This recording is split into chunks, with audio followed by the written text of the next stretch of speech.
Smart money concept के अंतर्गत complete valid order block को कैसे मार्क करना है इसे जानने वाले हैं। इस चार्ट को आप ध्यान से देखिएगा। मार्केट ओपन होने के बाद नीचे से सपोर्ट लेकर रिवर्स करते हुए ऊपर निकलकर अपने पिछले हाई को ब्रेक करती है, लेकिन एक बार फिर से बहुत तेजी से बिग बेरिश रेड कैंडल्स बनाकर नीचे जाती है, मगर अपने पिछले लो को ब्रेक करने के बजाय फिर से ऊपर निकलते हुए अपने पुराने स्विंग हाई को ब्रेक करके ऊपर निकलती है। लेकिन यहाँ मार्केट में हमने प्राइजेशन के हिसाब से इस रेड बेरिश कैंडल के नीचे या फिर उस कैंडल के वीक एरिया के आसपास जो सपोर्ट एरिया ड्रॉ किया था, मार्केट उस सपोर्ट एरिया के पहले ही रिवर्स हुआ है, जिस कारण बहुत से रिटेल ट्रेडर्स ने प्राइस यहाँ इस सपोर्ट एरिया के पास आकर अगर सपोर्ट लेने की कोशिश करेगी तो हम यहाँ एक लॉन्ग ट्रेड में एंट्री करेंगे ऐसा सोचा था।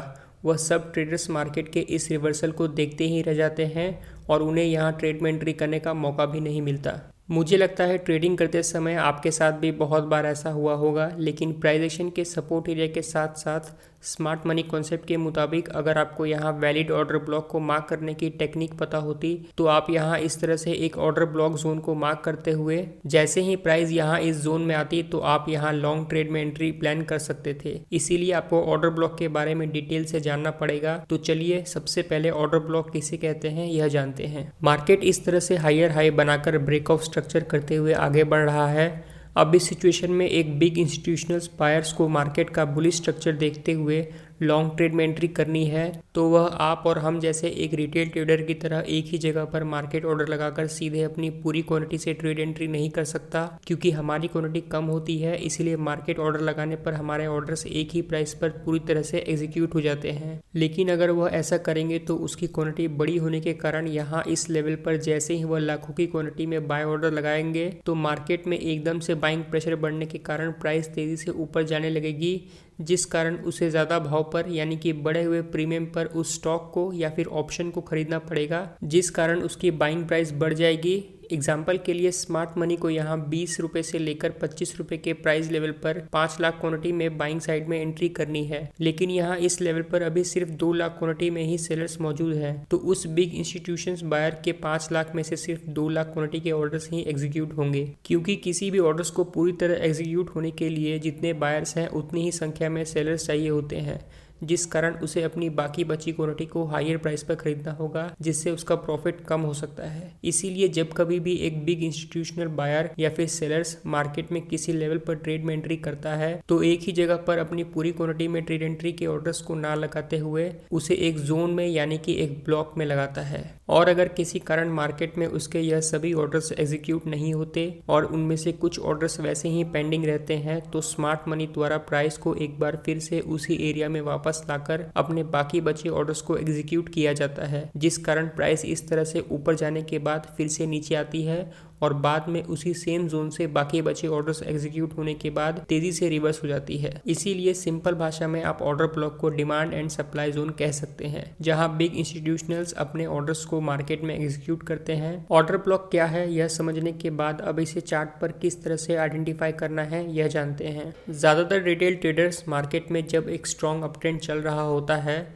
उस समय प्राइस जब इस तरह से एक स्ट्रॉन्ग अपसाइड बुलिश मूव जिस ग्रीन कैंडल से स्टार्ट करती है उस स्टार्टिंग पॉइंट में सबसे लास्ट वाली जो बेरिश रेड कैंडल होती है उसे एक ऑर्डर ब्लॉक कैंडल कहते हैं। उसी तरह जब भी मार्केट में एक स्ट्रॉन्ग बेरिश ट्रेंड चल रहा होता है उस समय मार्केट में जहां से प्राइस तेजी से नीचे गिरती है उस रेड बेरिश कैंडल से पहले ग्रीन बुलिश कैंडल को ऑर्डर ब्लॉक कैंडल कहते हैं। ऑर्डर ब्लॉक को पहचानने का यह सबसे गलत तरीका है, क्योंकि हमने यहाँ कौन सा ऑर्डर ब्लॉक वैलिड है और कौन सा इनवैलिड है इसके बारे में जो कुछ टेक्निक या फिर नियम है उन्हें बिना समझे ही ऑर्डर ब्लॉक को मार्क कर दिया है। अब इस तरह से अगर आप ऑर्डर ब्लॉक को मार्क करेंगे तो मोस्ट ऑफ द टाइम आप गलत साबित हो सकते हैं, जिससे आपका लॉस भी हो सकता है। इसीलिए आपको एक वैलिड ऑर्डर ब्लॉक को पहचानने के लिए कुछ रूल्स को समझना जरूरी है। चलिए इन रूल्स को स्टेप बाय स्टेप समझते हैं।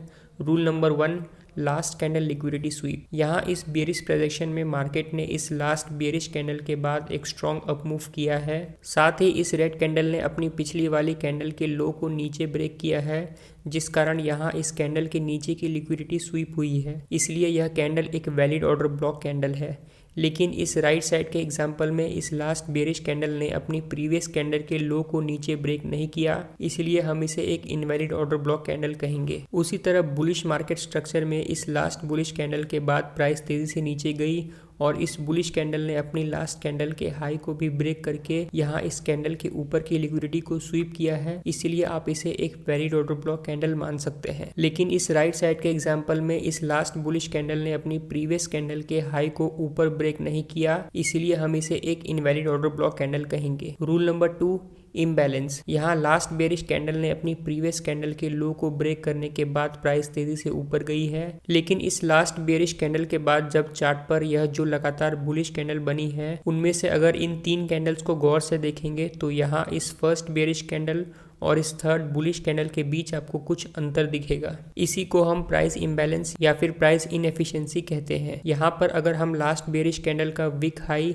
और इस थर्ड बुलिश कैंडल के वीक लो के बीच में एक बॉक्स बनाएंगे तो हमें यहाँ इन दोनों कैंडल के बीच में क्लियर गैप दिखाई देता है। आप इसे फेयर वैल्यू गैप या फिर FVG कह सकते हैं। अगर किसी ऑर्डर ब्लॉक कैंडल के बाद इस तरह से 2 कैंडल्स के दौरान इम्बैलेंस क्रिएट होता है तो आप इसे एक वैलिड ऑर्डर ब्लॉक कह सकते हैं। लेकिन बहुत बार प्राइस एक्शन में चार्ट पर थर्ड कैंडल की लोअर वीक इस तरह से नीचे आते हुए अपने ऑर्डर ब्लॉक कैंडल एरिया में बस टैप करके ऊपर निकलती है, तो यह एक इनवैलिड ऑर्डर ब्लॉक बन जाता है, क्योंकि यहाँ चार्ट पर कोई भी इम्बैलेंस जोन बचा हुआ नहीं है, जिस कारण प्राइस दोबारा से इस एरिया में वापस आकर फिर से ऊपर निकलने की संभावना कम है। क्योंकि इस ऑर्डर ब्लॉक एरिया में जो भी पेंडिंग ऑर्डर्स एग्जीक्यूट होने के लिए बाकी थे वो इस कैंडल की लोअर वीक के कारण पूरी तरह से फिल हो चुके हैं, इसीलिए यह एक इनवैलिड ऑर्डर ब्लॉक है। Rule number 3, unmitigated order block. कोई भी वैलिड ऑर्डर ब्लॉक तब तक वैलिड रहता है जब तक वह अनमिटिगेटेड है, यानी कि उसका सिर्फ एक बार ही इस्तेमाल किया होना चाहिए। यहाँ पर इस रेड कैंडल ने पिछली कैंडल की लिक्विडिटी को स्वीप किया है,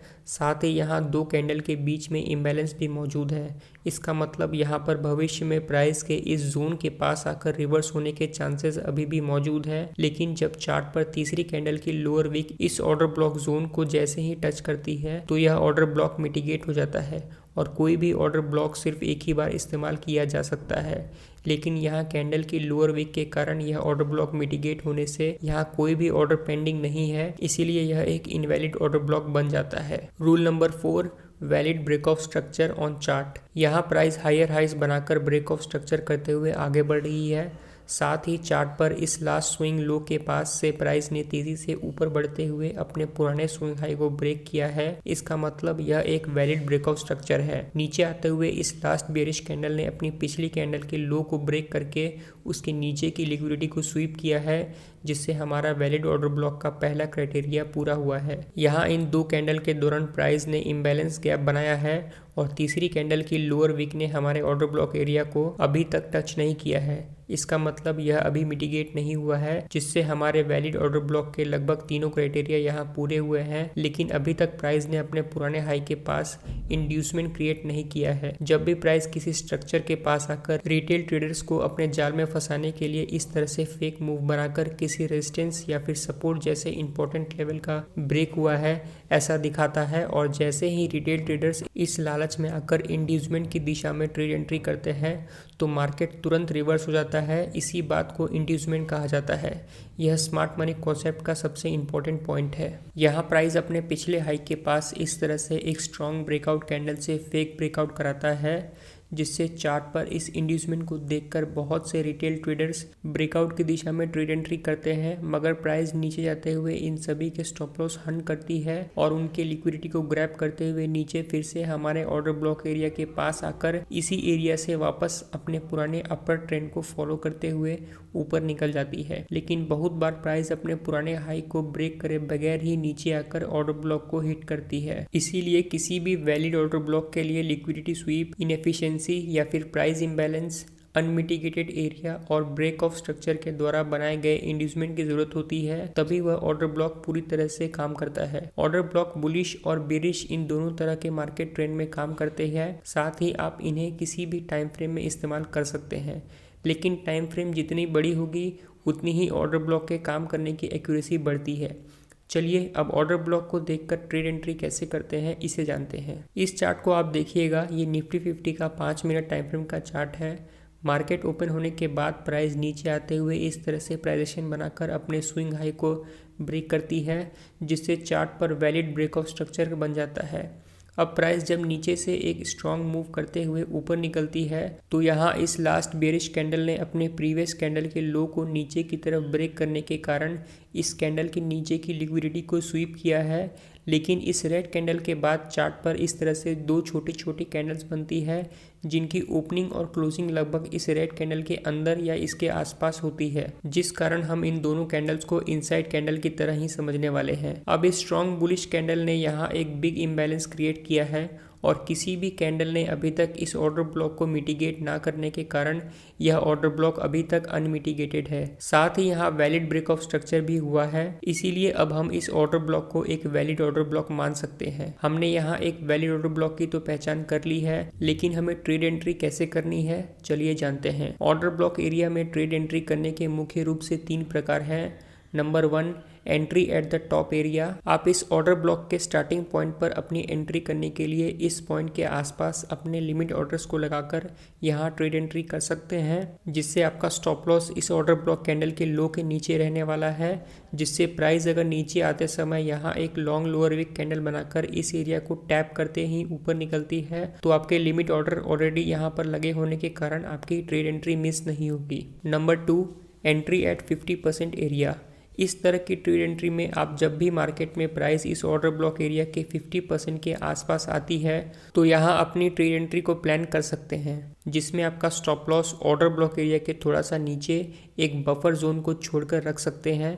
जब भी चार्ट पर ऑर्डर ब्लॉक कैंडल की साइज़ बहुत बड़ी होती है तो हम इस तरह की एंट्री को प्लान करते हैं, जिससे हमारा स्टॉप लॉस थोड़ा छोटा हो जाता है। Number 3, entry at the bottom area. Trade entry के इस प्रकार में आपकी ट्रेड एंट्री ऑर्डर ब्लॉक के लोअर लेवल पर होती है, जिससे आपका स्टॉप लॉस थोड़ा और नीचे की तरफ शिफ्ट होता है। लेकिन बहुत बार प्राइस ऑर्डर ब्लॉक के टॉप पर एक टैप करते हुए या फिर 50% एरिया के आसपास से ही ऊपर निकल जाती है, जिस कारण आप यहाँ इस ट्रेड में एंट्री लेने से चूक जाने की संभावना बढ़ जाती है। इसीलिए ज़्यादातर ट्रेडर्स इस प्रकार के ट्रेड एंट्री को अवॉइड करते हैं। अब हमने यहाँ इस ऑर्डर ब्लॉक एरिया के टॉप पर अपने लिमिट बाय ऑर्डर को लगाया है। कुछ देर बाद प्राइस एक लॉन्ग लोअर विक के साथ इस एरिया को टच करते हुए फिर से अपना पुराना ट्रेंड फॉलो करते हुए ऊपर निकल जाती है। अब यहाँ बुलिश मार्केट स्ट्रक्चर था, इसीलिए हमने बुलिश साइड में ट्रेड एंट्री की है, और अगर मार्केट में बेरिश प्राइजेशन बनता तो हम बेरिश साइड का ट्रेड एंट्री को प्लान करते। उम्मीद करता हूँ ये वीडियो आपको पसंद आया होगा। वीडियो पसंद आए तो एक लाइक कर देना और चैनल पे नहीं हो तो सब्सक्राइब कर देना। वीडियो देखने के लिए बहुत बहुत धन्यवाद।